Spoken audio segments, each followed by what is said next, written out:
Good morning. We are here in Chicago, Illinois, on a beautiful day at the NCRA convention, dating myself. I'm Jerry Witt, and we're with Pat Hyland from Michigan. Pat, can you tell us a little bit of your family history, where you were born and so forth, so we get to know a little bit about you? I'm from Minneapolis, Minnesota. That's where I was born and raised and went to court reporting school. 6 kids in my family. And I graduated high school and didn't really know what I was going to do. And my dad said, "You're not going to sit here. You're going to work. So you better go to school." And they called up the business school and they sent out a rep and they showed me the machine. They showed me the writer and it was like, I think I like this. And honest to God, I went to school, I loved it. I had started out as a legal secretary, but of course I was in the court reporting courses. And so in a month I was like, this is it, this is for me. And completed the school there, Minnesota School of Business, and started working. Was there any particular memorable person or teacher that you recall from your reporting school days? Oh, we had some great teachers, Connie Hackerin, Lois Sutphin, and Mr. McCoy, the typing teacher. I could write 140 words on the writer, but I still couldn't type 35 words a minute because I'd never taken typing. And so everybody felt sorry for me. And so they said, you have to start over and pretend that you've never seen a typewriter. And that's what I did. And the day that I had to get my 65 words a minute, half of the court reporting class was out in the hall cheering me on. And I swear Mr. McCoy must have pretended he didn't see some mistakes so that I could pass, because by that point I was like at 160 or 180. So your first job was where and what were you doing? I went to Detroit, Michigan to work for an agency, which was National Court Reporting at that time. And the unfortunate thing was I was only 19, so I couldn't swear witnesses. So I got sent to do statements and things like that and deliver transcripts, and we'd have to make arrangements for someone to swear the witness if I was going to do a deposition. And then they decided, you know, you really can't make that much money, so they just opened a position for a city court reporter in the municipal court. And so they took me over there and introduced me, and I was hired. During your reporting career, what personal and or professional benefits have you derived from being a reporter? Wow.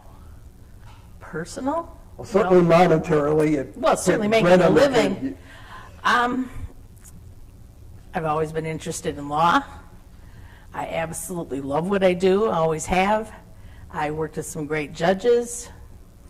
I was an official for 28 years and then started freelance reporting. Worked big cases, but just met wonderful people. What was your first reaction when you heard about the concept of computer-aided transcription? Kat? Oh, I thought it was great because Joe, wouldn't you know, it's right out of my mind, was one of the first people. He sent his notes to stenograph over the phone. He was one of the first people, invested like $100,000 to buy his home system. He was in the court system that I was in. And so he introduced very many people, and he trained me when I first went on X-Scribe. Looking back over the profession for the years that you have been a reporter, do you think there was a specific time that one could say was the golden era of reporting? Wow. I don't know. I think once people got on computer, and then we got involved with real time and doing a lot of real-time training sessions and people being excited about it and what we could do and who we could work with, the hearing impaired and the captioning. I think that was just absolutely wonderful. And of course it's expanded into CART and things like that now. What are your greatest fears about the future of the profession? That we won't have enough people. I mean, I'm on a deposition and the witness asks me about my writer and I tell him it's another language that you have to learn and so forth. And I say, we really need people because, you know, we have court reporters who do all the captioning live for television and doing the cart. And I said, so you know anybody that's interested? I'm always trying to get more people. That's the fear. What qualities best describe the reporter or reporters you most admire or admired? Oh, absolutely. People who have the passion for what we do. It's not just a job. It's a career that you love and you do. And Melanie Sante is the personification of that from the day I met her.